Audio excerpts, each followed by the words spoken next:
My name is Emma Whitfield, I'm 29, and for 8 years running my parents threw my younger sister a birthday party on the exact day that was supposed to be mine.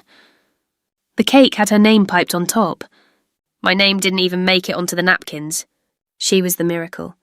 I was the girl who'd simply always been there. On the day I turned 18, I finally said out loud in front of 40 relatives what I'd swallowed for a decade, while my mother stood frozen holding the cake knife.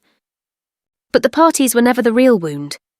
The real wound arrived 10 years later, when my parents showed up at my apartment wearing the faces of people about to apologise, and the apology came with a price.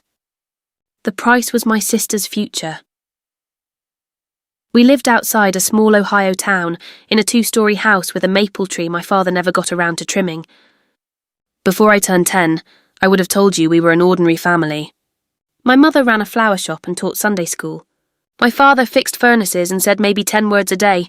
3 times between my 6th and 9th birthdays, my mother went to the hospital pregnant and came home with empty arms and a face like a locked door. No one explained anything to a child. I just learned to be easy, to pack my own lunch, sign my own forms, take up no space at all. On my 9th birthday, she baked me a lemon cake with my name in blue icing. It was the last birthday that ever fully belonged to me, because the following year, at my own 10th birthday party, my mother's water broke 9 weeks early in the middle of the backyard, and everything after that had a new centre of gravity. My sister was born that night. Tiny, fragile, a fighter, the nurses called her. My grandmother lit a candle on a leftover cupcake at midnight and told me to make a wish anyway, so I wished, with everything a terrified 10-year-old had, that my sister would live. She did. And my mother, who had buried 3 losses without ever being allowed to grieve them out loud, took that survival as a sign from God. I don't think she ever consciously decided to love me less.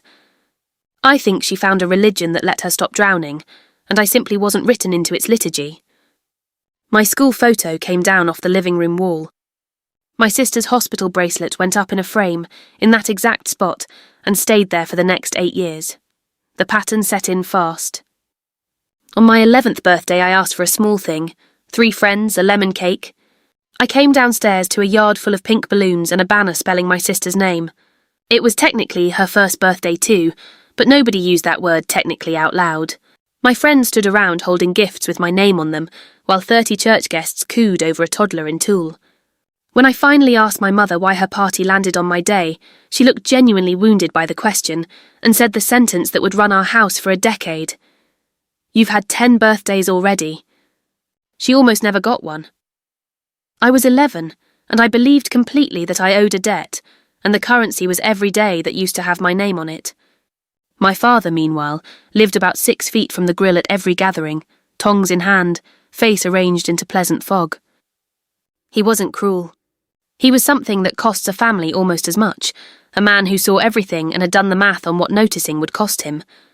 Only one person refused to look away. My grandmother, sharp, 5'2", smelling of lavender, watched the pink balloon coronation from a folding chair with her arms crossed like a building inspector. That night she called me out to the porch with an old instant camera. "Sit on the step," she said. "Flash." She waved the photo dry and wrote on a strip of tape across a shoebox lid, "Proof of Emma." She did it every year after that. Same porch, same step, same flash, while unbeknown to me, she fought my mother in the driveway every single year for one afternoon. Just one for the other one. She lost every year. But she kept the shoebox growing, and eventually she stopped trying to fix my parents and started, quietly, building me a door instead. At 15, she helped me get a work permit and open a savings account in my name alone, statements mailed to her house. On the inside of the shoebox lid, she wrote a date in pencil, my 18th birthday. We weren't planning a party. We were planning an exit. The years between were not kind. At 14, my birthday dinner became 2 slices of pizza eaten alone in a parking lot outside my sister's dance rehearsal. At 16, my sister, 6 years old and used to every adult in her orbit clearing a path for her, grabbed a fork off the table when my grandmother tried to give me one candle of my own, and raked it across my cheek hard enough to draw blood. My mother's first words were, "What did you do to her?" Relatives were told I'd fallen. Meanwhile, the school system kept flagging real, serious behavioural incidents with my sister. a broken wrist from a shove on the playground, a bitten teacher, a note home suggesting evaluation, and every single time, my mother switched paediatricians, hired a new tutor, or wrote a bigger cheque, rather than let anyone put a name to what was happening. My father paid every bill and said nothing at any volume. I once watched my 7-year-old sister rehearsing "I've been through so much" in the bathroom mirror, adjusting her voice like scales on a piano. Nobody had ever handed that child anything except a script and an audience. By 17, my parents had already mapped out my future over a meatloaf dinner, community college in town, living at home, driving my sister to auditions, helping with Gracie indefinitely, because that's what family is. I said, "We'll see," in the same pleasant, invisible voice they'd spent a decade training into me. Then I went upstairs and quietly paid application fees to 3 nursing programs in the city, using my own card and my grandmother's mailing address.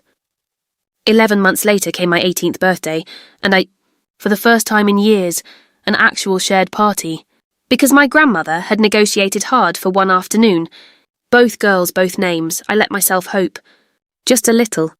Then I watched from my window as my parents hung a custom banner across the yard, gold letters on cream, reading "Celebrating Our Miracle," my sister's name spelled out beneath it, mine nowhere in sight. I taped my shoebox shut for moving day before the party even started. 40 guests came that Saturday, the biggest crowd our backyard had ever held, because it happened to coincide with my grandmother's own 70th birthday week, pulling relatives in from 3 states. The bakery cake said my sister's name in frosting. My gift table held a mountain of pink foil and one plain envelope with my name on it.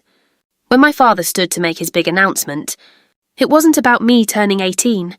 It was that they were finally renovating, giving my sister the big girl room, since Emma's leaving anyway. My departure had already been filed away as a vacancy to repurpose. Then, while my grandmother knelt to take my traditional birthday photo, my sister, 8 years old, drunk on a full day of attention, grabbed the camera off her neck, wrenched it free and smashed it on the patio. 40 people froze. My mother's first move was to scoop my sister up and murmur that she was overwhelmed. Nobody looked at my grandmother on her knees. Nobody looked at me. Something in me that had spent 8 years folding smaller finally tore. I went inside, got the shoebox, and laid 8 years of porch photographs out on the gift table like a hand of cards.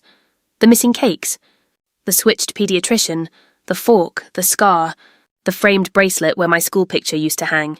When my mother reached for her oldest line, "You've had so many birthdays," I finally said it loud enough for the whole yard to hear. I existed the whole time. You didn't lose 3 babies and get a miracle. You lost 3 babies and threw away the daughter you had.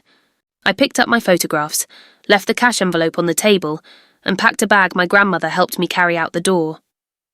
6 days later, I was on a bus with a shoebox, a duffel, and a savings account it had taken 3 years to build.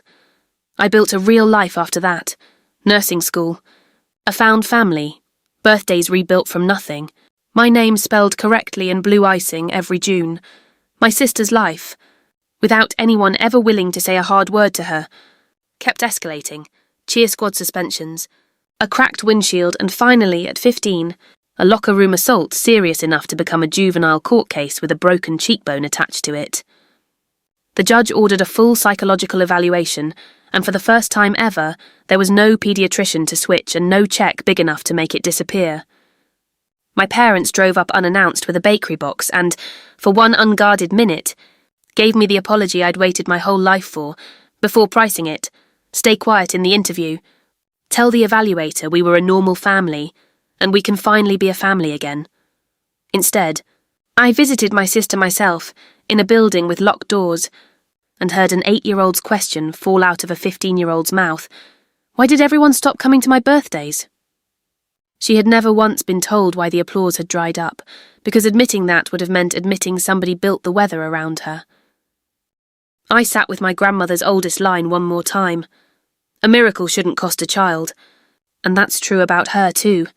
And I told the evaluator everything, the pattern, the checks, the switched doctors, the rehearsed sentence in the mirror, the girl in a hospital sweatshirt who genuinely didn't understand why a broken cheekbone was a bigger deal than a rigged vote.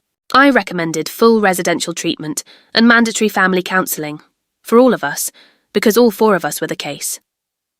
My mother told me I'd destroyed the family. I told her I'd finally stopped helping her hide the wreck. The fallout was real. My father moved out within months because it turns out the silence holding a marriage together can't survive a room where the whole job is saying things out loud. But the counselling also did what light does to a house kept dark for years. My father wrote me the longest letter I've ever gotten from him, admitting that staying quiet never kept the peace. It just kept the bill on my side of the table. My mother apologised for real, months later on my grandmother's porch, with nothing in her hands and nothing rehearsed. I didn't tell her I forgave her. I told her forgiveness has to be an address you actually live at, not a place you visit once. And I offered her coffee once a month, no rewritten history allowed. Some months it's been terrible. A couple of times it's been almost easy. This past June I turned 29 in my own kitchen, with my chosen family around the counter and my grandmother, 80 now, still waving a fresh photo dry on my fire escape, still writing proof on the border in pencil. For the first time, I mailed a birthday card to the treatment programme where my sister was finishing her final year, a girl turning 18 on the same date I turned 29. One line came back in handwriting I'd never once seen aimed at me. Nobody here claps either. It isn't a bridge yet. It might be a plank. We'll see what we build. Here's what 8 stolen birthdays taught me. Love that requires you to disappear was never love.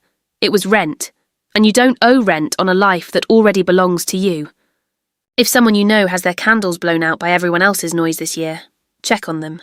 Better yet, bake them their own cake.